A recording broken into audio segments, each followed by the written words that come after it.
Salam sejahtera, terima kasih karena bersama dengan saya di Nazilin Unity Channel. Terbongkar pengkhianat Anwar dalam Malaysia Madani. Sebelum kita teruskan ulasan yang hebat ini, jangan lupa tinggalkan komen Anda jika Anda suka dengan pendedahan siapa sebenarnya pengkhianat dalam kerajaan Madani ini. Akhirnya terbongkar individu yang selama ini bersama Anwar, rupa-rupanya pengkhianat dari dalam. Persoalannya hari ini, siapa mereka? Anda wajib tahu dan mengikuti ulasan ini dari awal sampai habis. Baiklah, saudara-saudara sekalian. Ada yang berselindung di sebalik perjuangan Madani, tapi niat mereka sabotaj. Itu kata-kata Anwar Ibrahim dalam sidang media yang terbaru. Beliau nyatakan secara pedas.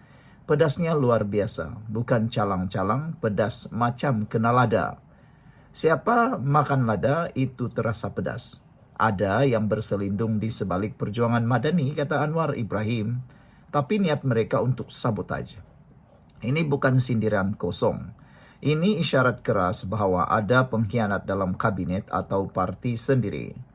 Kumpulan ini mungkin bukan ramai, tapi cukup untuk gagalkan dasar, bocorkan maklumat, dan cemar image Madani. Saudara-saudara sekalian, apakah Anda mahu menghabiskan isu ini? Tapi sebelum itu, saya nak perkenalkan kepada Anda semua. Ini bukan obat, ini transfer factor folate. Ini ialah terapi imun. Terapi imun ini mendidik dan meningkatkan daya imun badan kita sehingga 400%. Secara umumnya, mudah difahami, kita kena penyakit karena imun badan kita yang lemah.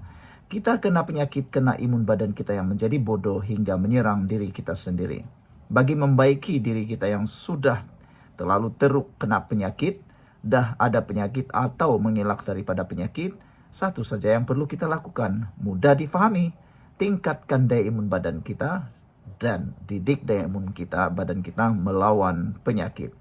Dengan peningkatan daya imun badan dan imun badan menjadi bijaksana, kita sembuh daripada semua jenis penyakit. Siapa yang berminat mendapatkan produk ini, hubungi nombor telefon yang tertera. Produk ini lulus KKM, halal, dan diperakui oleh doktor-doktor di seluruh dunia. Cepat beli sebelum ianya terlambat. Saudara, apa yang menarik perhatian kita ialah bagaimana cerita atau bagaimana mereka akan mengkhianati Anwar. Mereka akan sabotaj. Mereka akan sabotaj dasar-dasar penting. Mereka akan sabotaj dasar-dasar penting seperti padu dan gaji progresif. Melambat-lambatkan projek rakyat. Membocorkan maklumat, mesyuarat kepada pembangkang. Melobi kontrak kepada kroni tanpa restu Perdana Menteri. Semua ini berlaku dalam diam dan Anwar sudah kumpul cukup bukti dalaman. Siapa dalam radar pengkhianat? Ada 3 kategori pengkhianat yang sedang disiasat oleh pasukan khas dalaman, yaitu menteri yang tak perform tapi kuat main politik, pegawai khas yang bertindak sebagai mata telinga blok lawan, ahli parlimen yang mula jumpa pemimpin pembangkang senyap-senyap. Ini yang paling durjana sekali, yang paling tak guna sekali.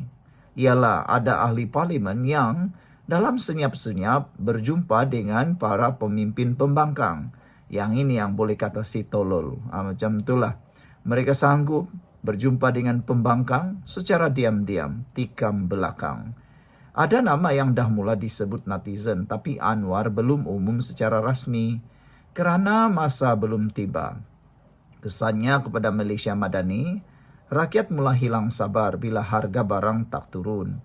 Dasar bagus tak sampai ke bawah. Menteri tidur tapi masih pegang jawatan.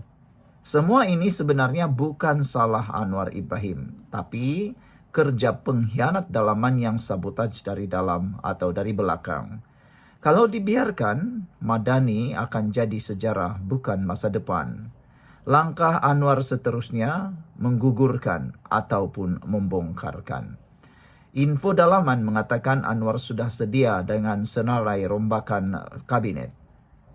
Ada yang akan digugurkan, ada yang akan ditukar, ada juga yang akan didedahkan secara terbuka jika perlu. Anwar dijangka beri amaran terakhir minggu depan sebelum parlimen bersidang semula. Menurut Anda, siapakah pengkhianat sebenar dalam kerajaan Madani? Patutkah Anwar terus dedah nama mereka secara terbuka? Tinggalkan komen Anda di bawah, tekan like, subscribe, dan kongsikan video ini. Kalau Anda sokong Anwar bersihkan kerajaan dari pengkhianat. Saudara, Madani tak boleh dicemari dan pengkhianat tak layak duduk dalam barisan pemimpin negara. Jika Anda suka, Madani tak layak diduduki oleh pengkhianat, tinggalkan komen Anda. Kita jumpa lagi, share video ini. Bye-bye.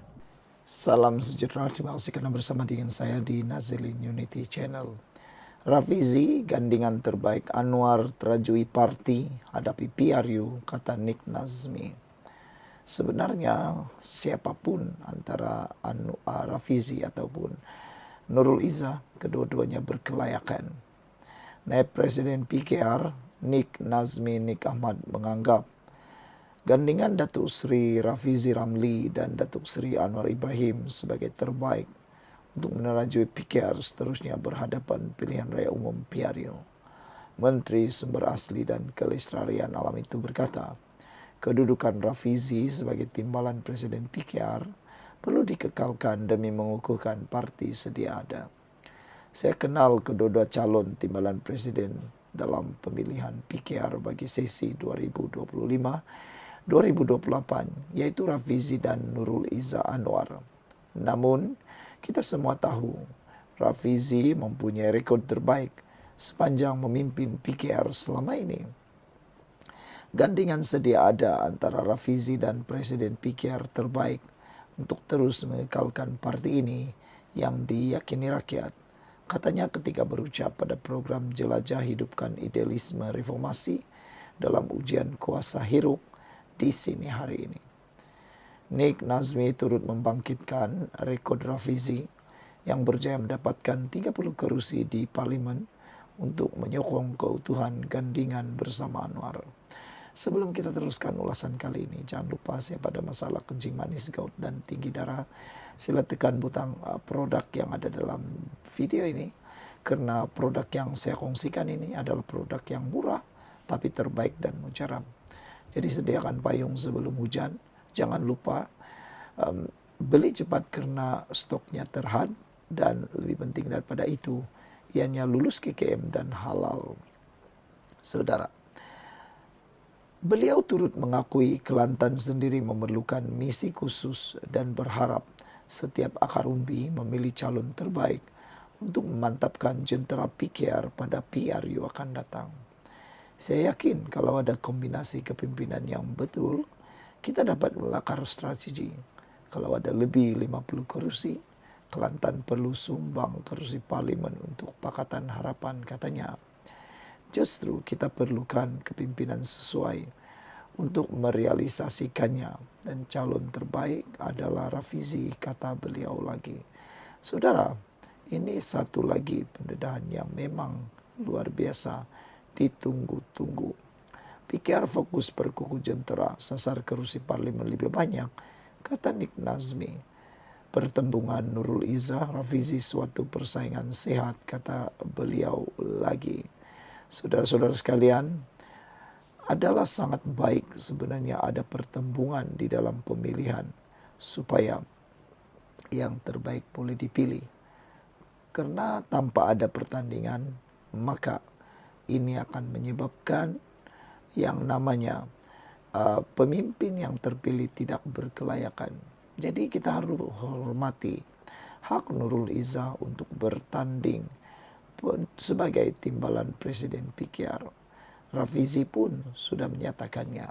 Rafizi pun setuju hak Nurul Izzah untuk bertanding timbalan Presiden PKR. Dan bukan karena beliau anak kepada Anwar Ibrahim. Jadi buatlah keputusan untuk memastikan PKR bertahan dalam PRU akan datang. Sekian untuk kali ini. Jangan lupa tinggalkan komen Anda.